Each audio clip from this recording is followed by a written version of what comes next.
हाय, मैं हूं prof man, आपका super coach for physics and chemistry. और मैं आपके लिए लेके आता हूँ शॉर्ट एंड क्रिस्प वीडियोस जिनसे आप कभी भी और कहीं भी किसी भी टॉपिक को बहुत ही कम टाइम में बहुत आसानी से समझ सकते हैं, या किसी पुराने टॉपिक को बहुत ही कम टाइम में रिवाइज कर सकते हैं। तो लास्ट लेक्चर में मैंने आप लोगों को बताया था इलेक्ट्रिक डाइपोल के बारे में, और ये बताया था कि एक इलेक्ट्रिक डाइपोल की वजह से एक्सियल पोजीशन पर इलेक्ट्रिक फील्ड कैसे डिराइव करते हैं। आज के इस लेक्चर में मैं आपके साथ डिस्कस करूंगा इसका दूसरा केस, एक इलेक्ट्रिक डाइपोल की वजह से उसकी इक्वेटोरियल पोजीशन पर इलेक्ट्रिक फील्ड कैसे डिराइव की जाती है। तो जैसा कि मैंने आपको बताया था, एक्सियल पोजीशन का मतलब होता है जो डाइपोल की लाइन होता है उसी पे कोई ना कोई पॉइंट। इसी तरीके से अगर मैं बात करूं इक्वेटोरियल पोजीशन की, तो इक्वेटोरियल पोजीशन होती है डाइपोल के परपेंडिकुलर बाइसेक्टर पे कोई पॉइंट।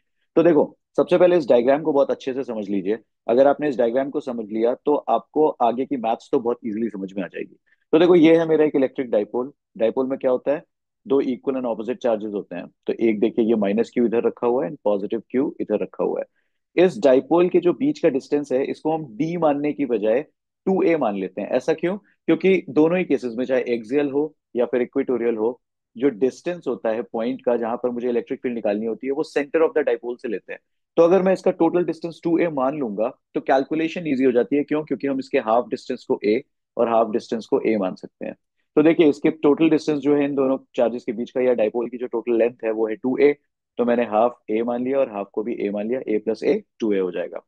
ये है मेरा मिड पॉइंट, और ये है परपेंडिकुलर बाइसेक्टर। इस परपेंडिकुलर बाइसेक्टर पे देखिए, ये पॉइंट है P। तो ये कहा जाएगा कि ये इक्वेटोरियल पोजीशन का एक पॉइंट है, और इसी पॉइंट पे मुझे इलेक्ट्रिक फील्ड निकालनी है। तो देखो, ड्रिल हमारी बिल्कुल सेम है।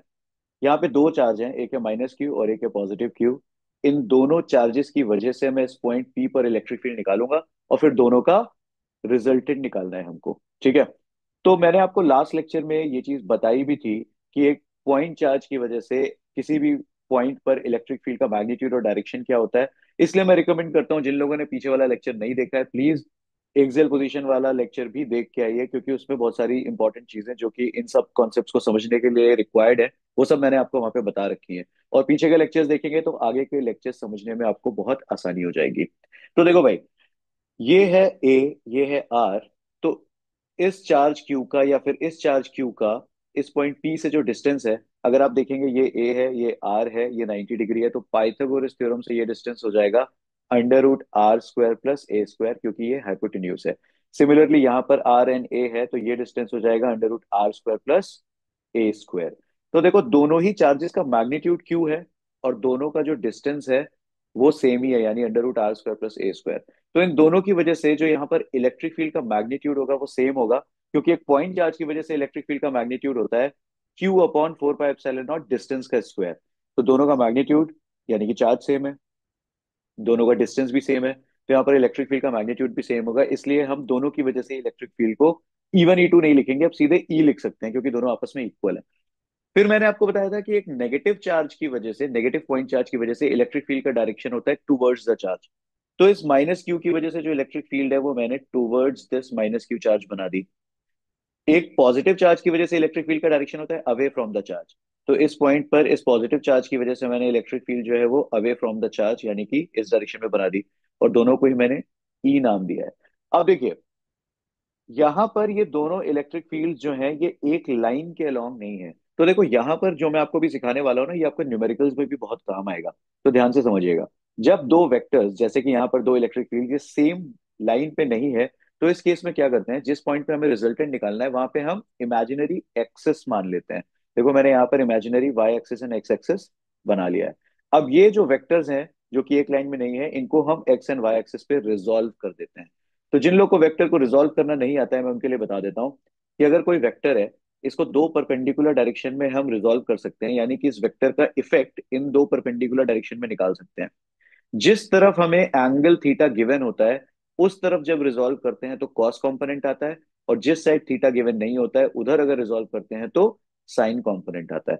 अब देखो, ये वाली जो इलेक्ट्रिक फील्ड ई है, ये जो है, इसको अगर मैं थीटा की साइड रिजोल्व करूंगा तो जो मुझे कंपोनेंट मिलेगा वो क्या मिलेगा, कॉस कंपोनेंट, यानी कि ई कॉस थीटा।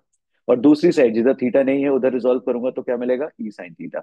सिमिलरली इस वाली इलेक्ट्रिक फील्ड को देखिए, जिस तरफ थीटा है उधर इसको मैं रिजोल्व कर रहा हूं तो मुझे कंपोनेंट मिल रहा है ई कॉस थीटा, और जिधर थीटा नहीं है उधर रिजॉल्व कर रहा हूँ तो मुझे कॉम्पोनेंट मिल रहा है ई साइन थीटा। तो इस तरीके से मैंने दोनों इलेक्ट्रिक फील्ड्स को अपने एक्स और वाई एक्सिस में रिजॉल्व कर दिया है। अब देखो क्या देखना है हमें। वाई एक्सिस के अलॉन्ग देखिए जो वर्टिकल कॉम्पोनेंट्स हैं, ई साइन थीटा ऊपर की तरफ है और ये ई साइन थीटा नीचे की तरफ है। तो ये दोनों इक्वल एंड ऑपोजिट हैं, इसलिए एक दूसरे को क्या कर देंगे, कैंसिल कर देंगे। और यही चीज मैंने यहाँ पे लिख भी दी है। The vertical components are equal and opposite and hence cancel each other. तो ये वाले कंपोनेंट तो हो गए कैंसिल। अब बचे मेरे पास E cos theta and E cos theta components, और ये दोनों सेम डायरेक्शन में है। इसका मतलब ये ऐड किए जा सकते हैं। तो जो नेट इलेक्ट्रिक फील्ड है वो हमें कैसे मिलेगी, इन दोनों ई कॉस थीटा कंपोनेंट्स की वजह से, जिनको अगर हम ऐड कर देंगे तो हमें मिलेगा ई कॉस थीटा प्लस ई कॉस थीटा, यानी कि 2 ई कॉस थीटा। अब नेक्स्ट यहां पर हम ई का मैग्नीट्यूड डालेंगे। ई क्या है, किसी भी पॉइंट चार्ज, इन दोनों में से किसी भी एक पॉइंट चार्ज की वजह से पॉइंट पी पर इलेक्ट्रिक फील्ड, और उसका फॉर्मूला होता है q upon 4 pi epsilon naught distance का स्क्वायर। तो Q upon 4 pi epsilon naught, और डिस्टेंस क्या दे रखा है, डिस्टेंस है under root r square plus ए स्क्वायर। तो under root r square plus ए स्क्वायर का होल स्क्वायर, और साथ में ये कॉस थीटा था, इस कॉस थीटा को मैंने यहाँ पे रख दिया। अब नेक्स्ट स्टेप में देखिए, जब मैं अंडर रूट का स्क्वायर करूंगा तो बेसिकली होगा क्या, सिर्फ अंडर रूट हट जाएगा। तो हमें मिलेगा 2 into q upon 4 pi epsilon naught. इसका स्क्वायर रूट हटा दिया तो बचा आर स्क्वायर प्लस ए स्क्वायर, और साथ में है कॉस थीटा। अब देखो किसी भी एक ट्राइंगल में देख लो, इस ट्राइंगल की अगर मैं बात करता हूँ, इस ट्राइंगल में देखिए कॉस थीटा क्या है, कॉस थीटा होता है बेस अपॉन हाइपोटेन्यूज, यानी कि a upon under root r square plus A square. तो देखिए मैंने यहाँ पे लिख भी दिया है, cos theta is equal to a upon under root a square plus r square, yes. और यहाँ पर ये जो कॉस थीटा है इसकी जगह हमने क्या पुट कर दिया, a upon under root r square plus A square. तो यहाँ पर हमने सारी वैल्यूज पुट कर दी हैं। अब एक छोटी सी मैथ्स देखो, ये है under root r square plus ए स्क्वायर। अंडर रूट का मतलब होता है पावर हाफ, यानी हम ये कह सकते हैं यहाँ पर आर स्क्वायर प्लस ए स्क्वायर की पावर क्या है, हाफ है। और यहाँ पे हम कह सकते हैं कि ये आर स्क्वायर प्लस ए स्क्वायर की पावर 1 है। यानी दोनों का ही बेस क्या है, आर स्क्वायर प्लस ए स्क्वायर, और एक की पावर है 1 और एक की पावर है हाफ। जब बेस सेम होता है और दो चीजें मल्टीप्लाई हो रही हो तो उनकी पावर्स ऐड हो जाती हैं। तो हम ये कह सकते हैं कि आर स्क्वायर प्लस ए स्क्वायर की पावर में 1 एंड 1/2 को अगर मैं ऐड करूंगा, तो 1 प्लस 1/2 अगर मैं ऐड करूंगा तो मुझे मिलेगा 3/2। तो यानी हम इस पूरी चीज की जगह क्या लिख सकते हैं, आर स्क्वायर प्लस ए स्क्वायर की पावर 3/2। तो नेक्स्ट स्टेप में मैंने वही किया है, E net is equal to 2 into q upon 4 pi epsilon naught upon r square plus A square की पावर 3/2, और एक ये ए। तो देखिए मैंने यहाँ पे यही लिख दिया है, E net is equal to 2 into q into a upon 4 pi epsilon naught are square plus A square की पावर 3/2। अब एक और इंटरेस्टिंग चीज आई, ये Q इंटू 2A, इसकी जगह हम क्या लिख सकते हैं, Q है चार्ज का मैग्नीट्यूड और 2A है डाइपोल का लेंथ, या फिर मैं बोल सकता हूँ दोनों चार्जेस के बीच का टोटल डिस्टेंस। और मैंने आपको बताया था लास्ट लेक्चर में कि डाइपोल मोमेंट का फॉर्मूला होता है magnitude of charge into length of dipole, या distance between the two charges which is 2A। तो Q इंटू 2A की जगह मैं क्या लिख सकता हूँ, डाइपोल मोमेंट, जिसको मैं P से रिप्रेजेंट करता हूँ। तो यहाँ पर इस Q इंटू 2A की जगह मैंने क्या लिख दिया, P। और नीचे मुझे मिल गया 4 pi epsilon naught are square plus A square की पावर 3/2। और यही है हमारी नेट इलेक्ट्रिक फील्ड का मैग्नीट्यूड। बट जैसा कि अब आप लोग बहुत स्मार्ट हो चुके हैं और ये समझ चुके हैं कि हम सिर्फ इसको यहाँ पर नहीं छोड़ सकते, क्यों, क्योंकि हमें मैग्नीट्यूड नहीं निकालना है, हमें इलेक्ट्रिक फील्ड निकालनी है। और इलेक्ट्रिक फील्ड एक वेक्टर क्वांटिटी होती है, तो उसका डायरेक्शन नहीं मेंशन करेंगे तो बोर्ड्स में तो आपके मार्क्स कट जाएंगे। तो जरा डायरेक्शन देखते हैं कि ई नेट और पी के डायरेक्शन में क्या रिलेशन आ रहा है। देखो यहाँ पे दोनों ई कॉस थीटा क्योंकि लेफ्ट साइड है, तो जो नेट इलेक्ट्रिक फील्ड आएगी वो भी किधर आएगी, लेफ्ट साइड आएगी। लेकिन डाइपोल मोमेंट का डायरेक्शन मैंने आपको लास्ट लेक्चर में बताया था कि नेगेटिव चार्ज से पॉजिटिव चार्ज की तरफ होता है, यानी कि राइट साइड, और इलेक्ट्रिक फील्ड किधर है, लेफ्ट साइड। यानी हम ये कह सकते हैं कि इक्वेटोरियल पॉइंट पर electric field and dipole moment opposite direction में है। वही चीज मैंने यहाँ पे लिख दी है, E net and P R in opposite direction for the equatorial position. अब अगर दोनों ऑपोजिट डायरेक्शन में है और मैं यहाँ पर दोनों के ऊपर वेक्टर साइन लगाता हूं, तो ऑपोजिट डायरेक्शन को जस्टिफाई करने के लिए मुझे यहाँ पर एक नेगेटिव साइन लगाना पड़ेगा। तो अगर वेक्टर फॉर्म में देखें तो हमारा फॉर्मूला बनेगा E net is equal to minus P upon 4 pi epsilon naught are square plus A square की पावर 3/2। और इन दोनों वेक्टर्स के ऊपर मैंने वेक्टर साइन लगा दिया है, और नेगेटिव साइन बता रहा है कि they are in opposite direction. अब यहाँ पर भी हम एक स्पेशल केस डिस्कस करते हैं, जैसा कि हमने एक्सियल पोजीशन के केस में किया था, जिसपे हम बात करते हैं एक शॉर्ट डाइपोल की। शॉर्ट डाइपोल का मतलब ये होता है कि जो डाइपोल की लेंथ है वो पॉइंट जहां पर हमें इलेक्ट्रिक फील्ड निकालनी है उसके डिस्टेंस के कंपैरिजन में काफी छोटी होती है। यानी हम लिख सकते हैं ए इज लेस देन आर, मतलब डबल लेस देन साइन लगाया, मतलब ए जो है वो आर के कंपैरिजन में काफी छोटा है। और जब भी कोई चीज किसी दूसरी चीज के कंपैरिजन में काफी छोटी होती है, तो एडिशन एंड सब्ट्रैक्शन के केस में हम छोटी वाली चीज को नेग्लेक्ट कर सकते हैं। तो यहाँ पर हम इस पूरे को उठा रहे हैं, आर स्क्वायर प्लस ए स्क्वायर की पावर 3/2। क्योंकि ए जो है वो आर से बहुत छोटा है, तो ए स्क्वायर आर स्क्वायर से भी बहुत छोटा होगा, तो यहाँ पर हम ए स्क्वायर को नेग्लेक्ट कर सकते हैं। तो नेक्स्ट स्टेप में इसका मतलब होता है अप्रोक्सीमेटली इक्वल टू।